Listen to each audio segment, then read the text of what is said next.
Good to see you this Saturday afternoon here for the 3 o'clock cut in here on WFMY Plus. Thanks for tuning in with us. Going to give you a little bit of an update on these storms that are already starting to pop up across the Triad. Remember, we are in a weather impact alert from 2 o'clock just an hour ago all the way until midnight tonight due to the scattered showers and thunderstorms, some of which could even be strong to severe across the area. What I need you to do is go ahead and make sure you have rain gear in your back seat and make sure it is ready to go, and also make sure you have multiple ways to receive alerts heading into the next several hours. I did want to go over the storm threats for just a moment to kind of show you where we stand here in the Triad for receiving some of these threats. It's mainly going to be damaging winds as our primary threat in some of these scattered showers and storms already starting to push through the area. And if they're able to get strong enough with those higher reflectivities, we could even see a little bit of small hail. We've seen that just in the past hour or two in portions of Reedsville in the Triad too.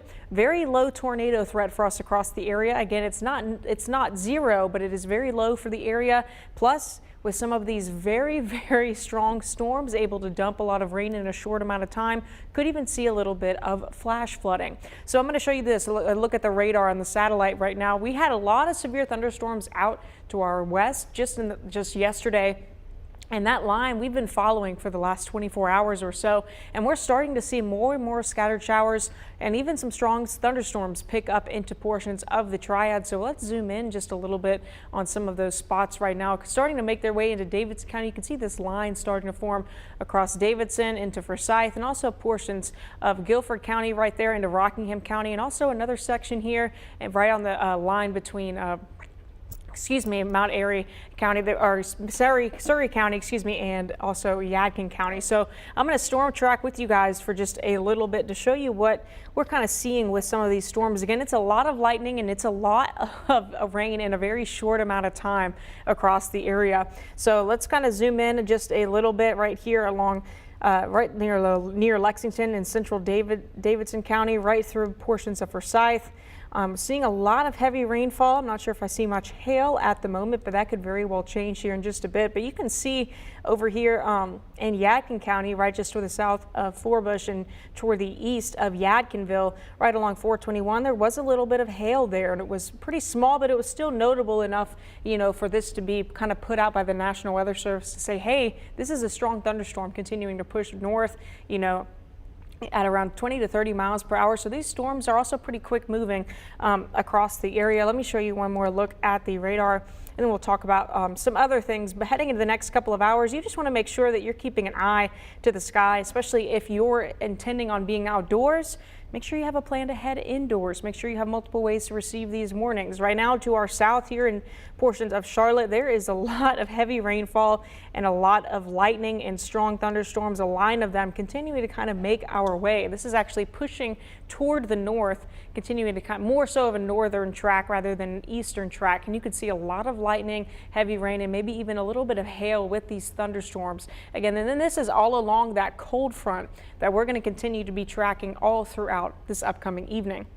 Our severe storm risk for the majority of us, again, mainly in that level 2 risk, and a lot of the Carolinas right here are also in the level 1 risk. The difference is that level 1, the green, 1 out of 5 versus level 2 in yellow. The green is more of an isolated threat for these scattered showers and storms, versus 2 is a little bit more widespread in coverage, more scattered showers and thunderstorms expected, severe that is, across the region. By the time we step into tomorrow, although we are expecting the system to stall across our area, it will start to weaken a bit. So that threat is going to continue to kind of push toward our east, a level 1 out of 5. Still could be seeing some damaging wind gusts across the area, maybe even a little bit of hail and a stronger or severe thunderstorm or 2 for the area, but for the most part starting to wind down just a bit. So far, rainfall totals haven't seen very much today, but I'm sure that is going to change heading into the night tonight. Some of these numbers are going to have jumped up very quickly just from all of that rainfall in such a short amount of time at some of these sites. So we only have seen a couple hundredths of an inch in Winston-Salem, Lexington, Greensboro, 0.31 inches in Asheboro, 0.12 inches there in Mount Airy. Again, some places are going to see a lot of rain and in other places maybe not see much at all. And when I say a lot of rain, I mean upward to around an inch or two if we're able to see some strong enough storms, kind of especially back to back rounds of them, especially over one area. Right now in Greensboro, we actually didn't heat up very much. It was overcast throughout the day today, and that can kind of help to keep the area not as good of an environment for storms to form, if that makes sense. We're not going to be having as much fuel for these thunderstorms, still enough to be weary and want to keep an eye to the sky. We're in the mid to upper 60s with winds out of the southeast around 10 to 15 miles per hour. Temperatures all across the board, mainly in the 60s and 70s, depending on if you're seeing some rain or storms in your area. Out toward our east, where we really haven't seen much action at all, we're mainly in the 80s, 82 in Siler City and in Sanford, 84 right now at RDU, but right now we are in the 70s for the majority of us. Highest wind gusts today, again, between 20 to 30 miles per hour. We saw one gust around 29 miles per hour in Greensboro, but if we're able to see some of these stronger storms come through and kind of see some mixing all the way down to the surface, we could see 30 to 40 mile per hour wind gusts across the area. And even in some of these severe storms, we could even have more than that across the area. So that's just something else to keep in mind. Currently, though, again, the highest wind gust we have is 29 in Greensboro, 20 in Burlington. And you know what? Again, just make sure, I keep saying this, make sure you have a way to receive severe weather alerts, but also make sure you have secured those outdoor loose items heading into the night tonight.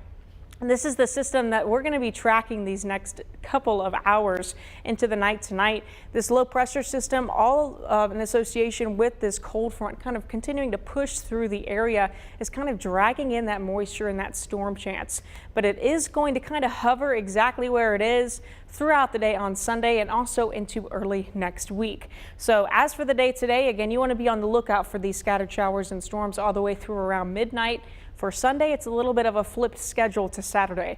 In the morning, that's when we're seeing the scattered showers, maybe an embedded storm or two, but by the afternoon, I do expect us to start to clear out across the area. Although this is planning on, staying kind of where it is by the time we're into Monday, and we still could see an isolated shower or two, the severe threat is going to be well diminished by the time we're into tomorrow afternoon and into early next week. So here's the futurecast, kind of a closer look at what we're expecting these next couple of hours. Again, could see a lot of heavy rain, damaging winds, a little bit of hail in some of these storms as well. Very low end tornado threat, but of course we'll keep an eye on that for you and keep you updated. Most models are continuing to show lines of strong to severe thunderstorms possible through around midnight or so. And then afterward, that's when we start to see a little bit more scattered showers, maybe some storms out to our east. But for the most part, starting to calm down, as the sun goes down, which is typical for these types of storms kind of moving through the area. Still a lot of moisture over the region into early Sunday morning. Lots of cloud coverage by around 7 to 9 o'clock in the morning. An isolated pop-up shower or storm still going to be possible for the afternoon, but I'm not really expecting as much of a severe threat, if any at all, compared to the day today. So a closer look at the futurecast ending in these next couple of hours, and we want to keep an eye on the radar. Some could get strong to severe at times across the region. We're still going to be mainly in the 70s, and some of those cooler spots we may even get in the 60s, and that's mainly going to be from the showers or storms that kind of push through the area, cool down the atmosphere, and we're able to see cooler air. Like you can kind of see that right here with this one storm that's drawn up here on the futurecast with strong winds, and a very strong rain rate in those storms. It can cool the atmosphere very quickly, hence why you see Mocksville here in the 60s versus Lexington in the 70s, and over here as we head east away from the storms, mainly in the 70s and in the 80s. We're still going to be expecting to see these lines of storms kind of round by round all the way through around 11 or so tonight. By around midnight, though, we're going to be starting to calm down across the area, especially as those temperatures start to die down as well. Scattered showers going to be possible into early tomorrow morning before we start to dry out. Now, we have been in need of rain for the last several weeks. We really haven't seen much across the area. It was a very dry end to the end of April, I would say, for the last 3 weeks or so. Rain potential the next 3 days is looking promising across the area, up to around an inch or so, inch and a half even in some spots is going to be possible. But it's all due again to how much is in these storms that kind of just roll through the area, and the rounds of storms, and if they're able to hit the same area twice. So some places may only get a couple tenths of an inch versus other places could see up to around an inch or two of rainfall. And I did want to show you this right here on the drought monitor.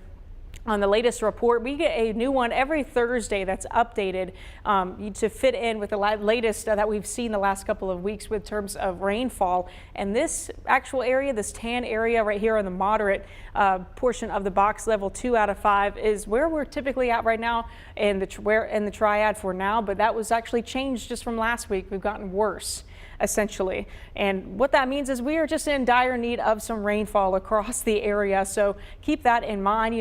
We do need the rain, although we may not need it in storm form. It'll be nice to finally see some rainfall across the area into tonight and early tomorrow morning. We're still going to be in the 70s throughout this afternoon. You can see these rainfall percentages starting to skyrocket these next couple of hours and dying down overnight.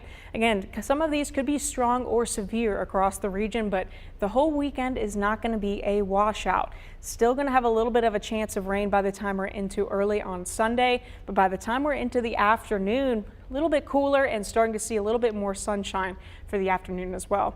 I'll look at the longer range forecast heading into early next week. By the time we're into Monday, still could have a couple of periods of time where we're a little bit more unsettled across the region, and that's all due to that front that's kind of remaining stationary, not really moving much these next couple of days. That initial line from the front is pushing through as we speak, but it is going to continue to stall these next couple of days, bringing in some isolated shower chances into early next week.